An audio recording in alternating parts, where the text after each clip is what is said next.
Pendant des années, à la WWE, le catch féminin n'avait que très peu d'importance. Si dans d'autres pays, notamment au Japon, les femmes avaient une place bien plus importante et proposaient déjà de très gros matchs depuis des années, aux États-Unis, elles étaient bien plus utilisées comme des valets ou placées dans des matchs et dans des rivalités peu importantes. Heureusement, au fil des années, tout ça a fini par changer pour mener jusqu'en 2014 où deux femmes ont eu une rivalité très importante à la WWE, amenant dans le catch féminin des stipulations qui n'avaient jamais été faites dans la fédération américaine, et aujourd'hui, on en retrace l'histoire. Vous avez été très nombreux à me demander de parler plus de catch féminin sur la chaîne, et si j'ai déjà pu parler de la révolution féminine ainsi que de la rivalité entre Lita et Trish Stratus, il y a une énorme rivalité dans la division féminine que je n'avais toujours pas mentionnée et qu'on aborde aujourd'hui, la rivalité entre Charlotte Flair et Sasha Banks.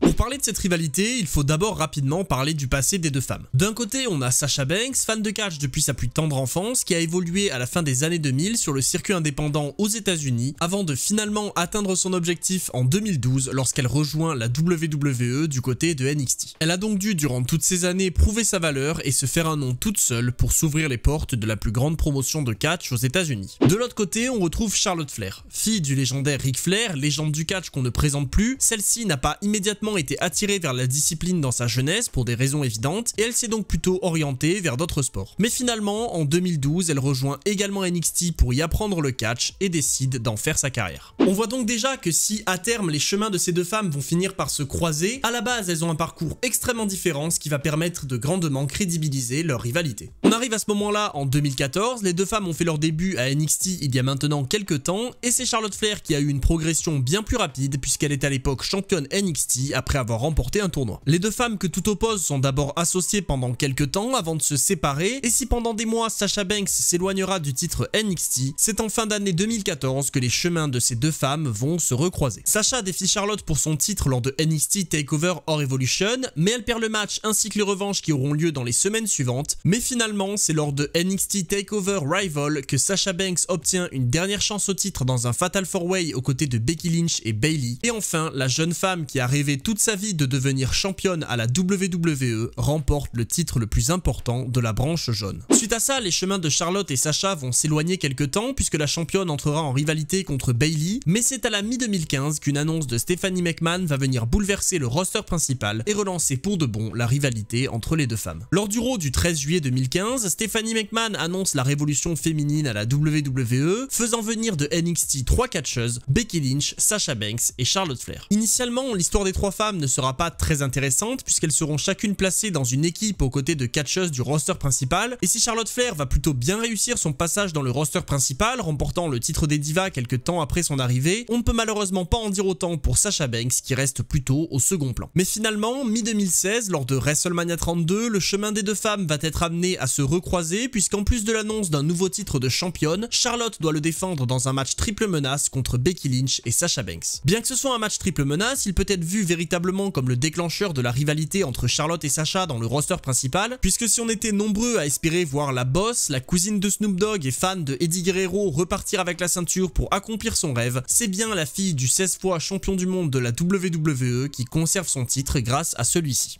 Tous ces éléments étaient nécessaires pour installer la rivalité, mais maintenant on arrive en 2016, la rivalité entre Charlotte Flair et Sasha Banks peut enfin véritablement démarrer. Évidemment déçue d'être passée si proche de remporter le titre lors de WrestleMania, Sasha Banks ne va pas lâcher l'affaire et continue de poursuivre sa quête vers son premier titre de championne dans le roster principal. Les deux femmes ne se rencontrent pas immédiatement pour autant, puisque Charlotte va d'abord entrer en rivalité contre Natalya, mais finalement, après avoir clairement indiqué ses intentions de devenir championne en envoyant un message à Charlotte, Sasha va enfin avoir sa chance au titre pour la première fois lors du Raw du 25 juillet 2016. Le public est très clairement derrière la challenger qui annonce que ce soir-là, elle va tout donner pour enfin accomplir son rêve. Elle qui a dû lutter toute sa vie pour en arriver là où elle en est et qui accuse la championne de n'être là que grâce à son nom de famille, s'avance au ring confiante et prête à réaliser son rêve d'enfance. Face à elle, la championne Charlotte est tout aussi confiante. Elle sait parfaitement quelles sont ses capacités et considère être à cette position parce qu'elle le mérite, mais surtout, pour elle, il n'est pas question de rêve, son titre de championne est bien une réalité et elle compte bien le conserver. C'est donc parti. Avec Dana Brooke à ses côtés, Charlotte a un certain avantage sur la challenger et celle-ci se retrouve d'ailleurs en difficulté à plusieurs reprises à cause des des diverses interventions de l'associé de Charlotte. La championne prend le dessus sur son adversaire et va même chercher sa ceinture à l'extérieur, hurlant à son adversaire qu'elle ne mérite pas ce titre qui est le sien et que Sasha Banks ne l'aurait jamais. Mais au lieu d'intimider la challengeuse, cette action ne fait que la motiver et celle-ci repousse la championne, se saisit du titre et s'inspire du légendaire Eddie Guerrero, son idole d'enfance, lançant la ceinture dans les mains de Dana Brooke pour faire croire à l'arbitre que celle-ci s'apprêtait à intervenir. La Eddie classique fonctionne très bien puisqu'immédiatement après, Dana est exclue des abords du ring et enfin, Sasha Banks se retrouve seule face à sa rivale, celle qui vit depuis des mois la vie qu'elle rêve de mener et elle va donc tout donner pour aller chercher la ceinture. Les deux femmes continuent de lutter pendant de nombreuses minutes et s'il y a quelques mois seulement les matchs féminins étaient ignorés par la foule, ces deux femmes sont en train de changer l'image du catch féminin à la WWE en sortant une performance incroyable. Topées à l'extérieur après énorme moonsault, les deux femmes donnent tout et passent chacune leur tour très proche de la victoire et soudain, alors que Charlotte est à bout de force mais qu'elle continue de provoquer son adversaire en lui disant qu'elle ne pourrait jamais la battre, celle-ci utilise une nouvelle fois les provocations de la championne comme carburant et la surprend avec son bank statement faisant abandonner Charlotte Flair au centre du ring pour enfin accomplir son rêve et devenir pour la première fois championne à la WWE. Dans un moment d'émotion incroyable, Sasha Banks s'empare du micro et annonce qu'il est temps pour du changement à la WWE, qu'elle est là pour apporter une nouvelle ère et sous l'ovation de la foule qui lui chante qu'elle mérite ce titre, Sasha célèbre une victoire amplement méritée. Si leurs affrontements du côté de NXT avaient commencé à allumer la mèche, que la victoire de Charlotte Flair à WrestleMania avait attisé la flamme, cette victoire surprise de Sasha Banks a assurément nourri le feu et on s'apprêtait à vivre une très grande rivalité. Naturellement, Charlotte va exiger une revanche pour ce titre qu'elle vient de perdre après avoir eu un règne de plus de 300 jours et cette fois-ci, il ne sera pas question d'intervention de Dana Brooke puisque Sasha la bat lors du Raw du 8 août 2016, bannissant celle-ci des abords du ring lors de SummerSlam. On arrive donc à SummerSlam 2016. Face à face, sans intervention ni controverse, Charlotte Flair contre la nouvelle championne féminine de la WWE, celle qui défend pour la première fois sa ceinture, Sasha Banks. Les deux femmes se livrent à nouveau à une lutte sans merci autour du titre le plus important pour cette division féminine qui est désormais un vrai titre, non plus la catastrophe qu'était le titre des divas, et nous propose une fois de plus un très bon match. Dès les premiers instants de l'affrontement, Sasha subit une très lourde chute sur le coin du ring, passant très proche d'une grave blessure, mais continuant tout de même le match, défendant avec honneur son titre de championne. Charlotte de son côté est à nouveau prête à tout pour récupérer cette ceinture qui lui a été arrachée après de longs mois, et on sent une grande émotion de son côté ainsi qu'une vraie haine envers son adversaire. Mais justement, cette haine est très certainement en train d'aveugler la challengeuse. Celle-ci est sur le point d'en finir et elle a le match en main, mais de nulle part, Sasha la surprend avec son bank statement, la prise avec laquelle elle lui a pris le titre quelques semaines auparavant du côté de Raw. Charlotte est sur le point de taper pour abandonner, mais au dernier moment, elle parvient à retourner la prise, rivant les épaules de la championne par surprise et remportant le match sur un réel coup de chance. Il est donc évident que cette histoire n'était pas prête de s'arrêter. En plus de récupérer son titre avec cette victoire, Charlotte perpétue une série d'invincibilité en pay-per-view puisqu'elle reste invaincue depuis Battleground 2015 et on va voir que cette série va avoir une importance énorme dans la rivalité entre ces deux femmes. Bon, jusqu'à présent, on a eu deux affrontements en 1 contre 1 entre Charlotte et Sasha, et chacune ont une victoire. Et si cette rivalité tournait au début seulement autour du titre, le fait que les deux femmes n'arrivent pas à se départager va augmenter l'intensité de la rivalité. Sasha disparaît quelque temps suite à sa défaite, prenant du temps avec les médecins pour vérifier que l'incident de SummerSlam n'a pas eu de conséquences graves sur sa santé, puis elle fait son retour lors du Raw du 5 septembre pour annoncer ses intentions de reprendre le titre de championne. Elle remporte un triple menace face à Bayley et Dana Brooke la semaine suivante pour devenir challengeuse numéro 1, mais suite à un tombé sur lequel en réalité les deux femmes avaient leurs épaules au sol, Sasha aura bien une chance au titre de Charlotte Flair lors de Clash of Champions, mais Bayley sera ajoutée au match pour en faire un triple threat. Bien sûr, lors de Clash of Champions, puisque les matchs triple menace sont sans disqualification, Charlotte va grandement profiter des interventions de sa partenaire Dana Brooke, qui va empêcher Sasha de gagner le match avec son back statement, mais surtout qui va retenir celle-ci dans les cordes, permettant à Charlotte d'envoyer 2 big boots à Bayley, puis de la couvrir pour conserver sa ceinture et asseoir pour de bon sa domination en continuant sa série d'invincibilité. Mais vous vous en doutez, Sasha n'allait pas lâcher l'affaire. Charlotte avait certes conservé son titre à Clash of Champions, mais elle avait grandement bénéficié de l'aide de sa partenaire, et elle avait en plus effectué le tombé sur Bayley et non sur sa rivale. L'histoire entre les deux femmes n'était donc certainement pas terminée. On arrive donc à Raw au lendemain de Clash of Champions avec Charlotte Flair qui se vante de sa victoire dans le ring et qui confirme qu'elle est à sa place en tant que reine de la division féminine. Sasha l'interrompt et dit que bien qu'à Clash of Champions, Charlotte est repartie avec la victoire, la ceinture qu'elle porte actuellement est la sienne et qu'elle compte bien la récupérer. La boss met les choses au clair et dit que Charlotte a couvert Bayley pour la victoire, non pas elle, et donc elle réclame une revanche en 1 contre 1 pour le titre. Sasha Banks n'a absolument aucun temps à perdre, elle veut sa revanche dès ce soir, mais Charlotte ne lui offrira pas comme ça et elle accepte accepte seulement de lui donner ce qu'elle veut la semaine suivante. Banks promet à la championne que la semaine prochaine sera la dernière fois qu'elle aura cette ceinture autour des hanches avant de lui envoyer une énorme claque et de lui passer un message en plaçant son bank statement sur Dana Brooke. Charlotte tente de s'en prendre à sa challengeuse suite à ça, mais celle-ci a le dessus et expulse Charlotte et Dana à l'extérieur, envoyant un clair message à la championne. Sasha Banks veut le titre et elle l'aura. Mais un nouvel affrontement entre Charlotte Flair et Sasha Banks pour le titre ne pouvait pas simplement se dérouler en milieu de show. Les deux femmes sont en rivalité depuis des semaines, elles proposent des gros matchs en pay-per-view et obtiennent les faveurs de la foule et des officiels. Leur revanche lors du Raw du 3 octobre 2016 allait avoir lieu en main event de la soirée. C'est donc un premier accomplissement pour les deux femmes qui marque l'histoire plus de 10 ans après le dernier main event féminin à Raw entre Lita et Trish Stratus. Il était temps pour une nouvelle ère. Sasha Banks tente de reprendre le titre contre Charlotte dans le dernier match de la soirée. Et justement, pour marquer encore plus l'histoire, après une dizaine de minutes d'un affrontement physique et émotionnel, Sasha surprend à nouveau la championne avec son bank statement sorti de nulle part sous l'ovation du public. Mais attention, une fois de plus, Charlotte tente de reproduire son exploit de SummerSlam en retournant la soumission en tombée. Mais cette fois-ci, la challengeuse ne se laisse pas faire. Elle retourne le tombé et maintient sa soumission.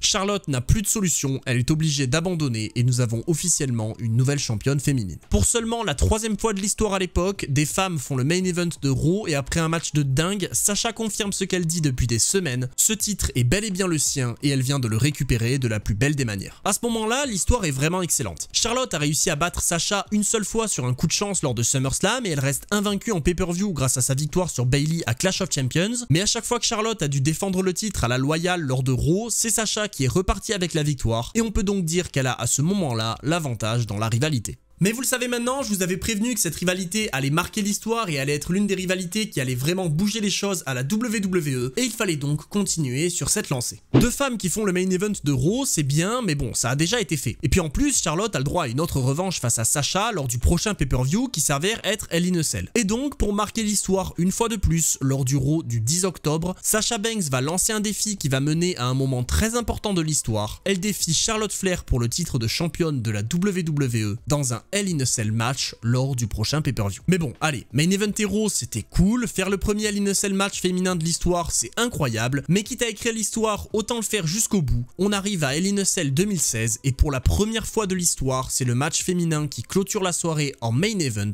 Sasha Banks et Charlotte vont montrer au monde entier de quoi elles sont capables. En direct de Boston, la ville natale de Sasha Banks, là où tout a commencé pour elle, là où elle a fait ses premiers pas sur un ring et a démarré ce rêve qu'elle accomplit aujourd'hui, elle va tenter de défendre son titre dans la structure la plus violente de la WWE et pour ce faire, elle va devoir mettre un terme à la série d'invincibilité de Charlotte Flair. La tâche ne va pas être facile puisqu'avant même le début du match, Charlotte s'en prend à la championne et les deux femmes partent à la lutte hors de la cage pendant plusieurs minutes. Se détruisant dans le public et partout autour de la cage, les deux femmes prouvent que cette rivalité qui tournait initialement simplement autour de la ceinture est devenue bien plus personnelle et Charlotte va aller un cran plus loin en faisant passer Sasha à travers la table des commentateurs. Celle-ci se relève malgré ça, mais les médecins la jugent inapte à lutter et souhaitent alors la placer sur une civière pour l'emmener dans les vestiaires se faire ausculter. Charlotte s'apprête donc à remporter le match par forfait puisque celui-ci n'a jamais véritablement commencé, mais Sasha refuse d'être amenée dans les vestiaires sur la civière, elle se relève et entre dans la cage pour officialiser le début du match. Cette fois-ci, c'est parti pour de bon. Le main event de Hell in a Cell est bien lancé avec une championne affaiblie certes, mais tout de même très motivée à défendre sa ceinture. Les deux femmes vont se détruire à l'intérieur de cette géante structure pendant de longues minutes, utilisant tous les outils mis à leur disposition, que ce soit la cage ou les objets placés sous le ring, et on est clairement en train de vivre un énorme match. Sasha se fait exploser sur la chaise et tordre sur le poteau du ring, mais malgré ça, elle ne lâche pas et détruit sa challengeuse sur la cage, puis dans le ring avec les Three Amigos et le frog splash de son idole Eddie Guerrero. Prouvant au monde entier de quoi elles sont capables, Charlotte et Sasha s'épuisent pendant plus de 20 minutes dans un match qui va rester dans l'histoire, d'autant que Charlotte s'apprête à clôturer cette rivalité en sortant une table de sous le ring. Celle-ci veut mettre un terme à la carrière de Sasha en envoyant une superplex à l'extérieur, mais la championne la contre et l'envoie s'écraser sur la table, qui malheureusement se casse d'une manière un peu anticlimatique, je dois l'avouer. Mais c'est pas pour autant fini. La championne introduit une seconde table dans le ring et se dégage du figure 8 à l'aide d'une chaise pour remettre la balle au centre. Charlotte reprend quand même le dessus et place la championne sur une table avant de préparer son moonsault, mais elle est stoppée avant de pouvoir s'élancer. Sasha en profite et prépare une powerbomb sur la table, mais le dos de la championne ne tient pas le coup après l'incident de SummerSlam et la punition qu'elle a subie durant tout le match. Banks s'effondre au sol. Charlotte ne lui laisse aucun répit répit, elle saisit immédiatement la championne et l'envoie sur la table avant de placer son Natural Selection pour repartir avec la victoire, continuer sa série d'invincibilité et reprendre son titre de championne. À ce moment-là, l'histoire aurait pu se finir. Certes, Sasha Banks a fait preuve d'une résistance et elle ne sort pas non plus humiliée après une telle performance, mais il semble alors qu'elle ne pourra jamais battre la reine Charlotte en pay-per-view. Cette histoire touche à sa fin. Et effectivement, les deux femmes vont bien devoir mettre leur rivalité de côté quelque temps pour faire équipe lors des Survivor Series contre la team SmackDown, mais dès l'Euro du 21 novembre, alors que Charlotte se vante d'être supérieure à toutes les femmes du roster, elle est interrompue par son éternel rival, Sasha Banks. L'ancienne championne invoque à nouveau sa clause de revanche contre Charlotte et demande encore une fois à ce que le match ait lieu le soir même, mais pour la deuxième fois, Charlotte refuse l'affrontement et préfère le reporter à la semaine suivante. L'histoire se répète donc et l'annonce officielle est faite. La semaine suivante à Raw, en direct de Charlotte en Caroline du Nord, la ville natale de la championne, celle-ci défendra son titre une fois de plus contre Sasha Banks. Le dernier affrontement entre les deux commence évidemment très fort et rapidement la haine qui existe entre les deux femmes va exploser et elles ignorent complètement l'arbitre, préférant se détruire à l'extérieur malgré le compte de celui-ci. L'arbitre n'a de cesse de demander aux deux femmes de revenir dans le ring, mais celles-ci continuent leur lutte à l'extérieur et il n'a donc pas d'autre choix que de sonner la cloche après son compte de 10. Le dernier match de la plus grande rivalité féminine de l'époque se termine donc de la pire des manières avec un double décompte à l'extérieur. Mais non.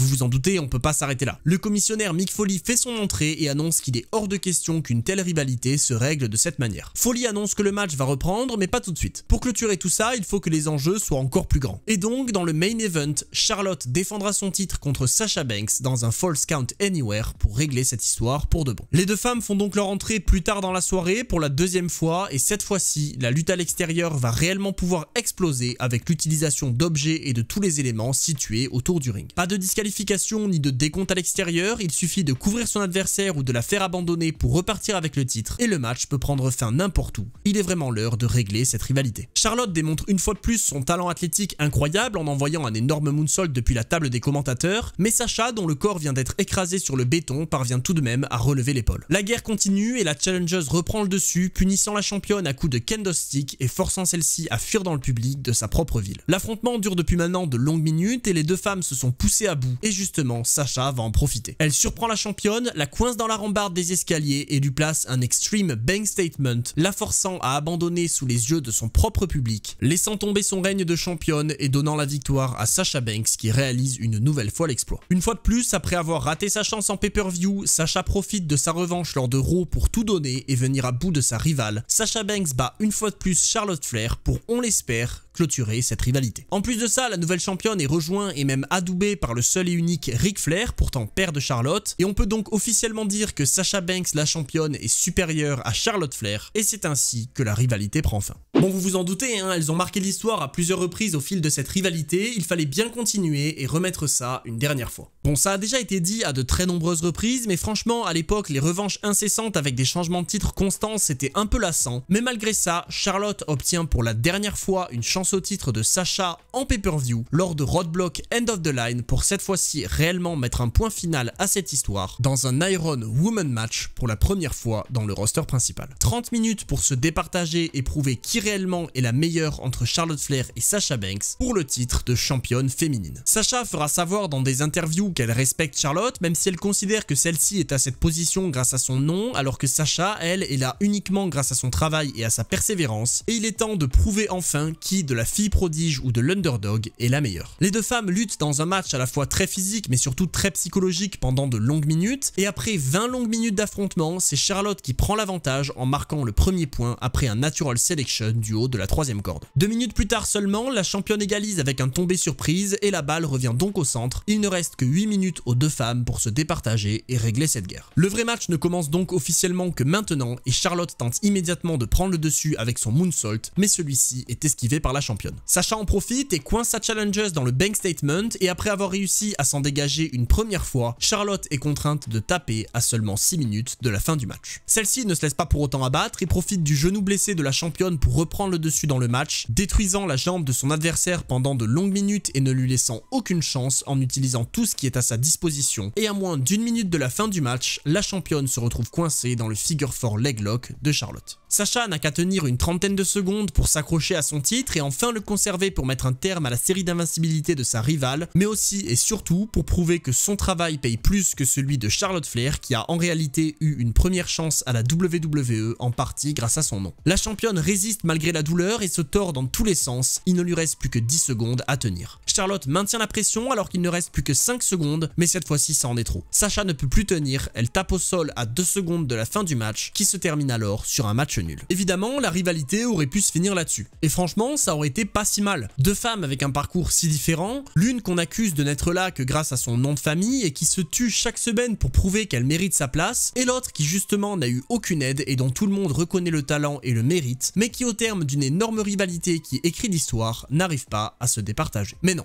Il fallait mettre un point final à cette histoire. Et donc, l'arbitre va relancer le match en overtime. La première femme à faire un tombé ou une soumission repart avec la victoire, avec le titre, mais surtout avec la preuve qu'elle est supérieure à sa rivale, puisqu'elle remporte cette guerre. Le genou de Sasha Banks ne tient clairement plus et celle-ci arrive à peine à se tenir debout, mais Charlotte n'a aucune pitié et elle part pour sa prise de soumission. Mais attention, parce que la boss de la WWE ne se laisse pas faire et tente un roll-up. Malheureusement, c'est toujours pas suffisant. Sacha, qui a le nez en sang, est contrainte de puiser dans ses forces pour placer son bank statement. C'est fait. Elle va aller chercher sa première victoire en pay-per-view sur Charlotte pour mettre un terme à sa série. Mais toujours pas. Charlotte s'en prend à nouveau à la jambe blessée de la championne et elle parvient à retourner la prise pour la transformer en son figure 4. Sacha n'a que quelques centimètres à parcourir pour atteindre la corde et conserver son rêve, mais la challengeuse l'en éloigne encore plus, réussissant en plus à se ponter pour augmenter la douleur, et Sasha Banks n'a plus de solution, elle est contrainte d'abandonner. Charlotte repart avec le titre et clôt pour de bon cette rivalité. Honnêtement, ce dernier match est très bon, à l'image de tous les matchs de cette rivalité, et une telle conclusion est parfaite pour une histoire avec tant d'importance. Mais en réalité, ça va aussi me permettre de donner un petit peu mon avis et mon ressenti sur cette rivalité, parce qu'à l'époque, j'étais un petit peu mitigé et je savais pas pourquoi, mais aujourd'hui, j'ai réussi à comprendre. En fait, l'histoire entre Charlotte Flair et Sasha Banks, avec les deux parcours extrêmement différents, mais l'ascension un petit peu similaire du côté de NXT puis dans le roster principal, est hyper intéressante, et pourtant, la WWE n'a pas tant appuyé sur ce côté-là. La rivalité tourne au début beaucoup autour du titre de championne, puis ensuite autour de la haine entre les deux femmes,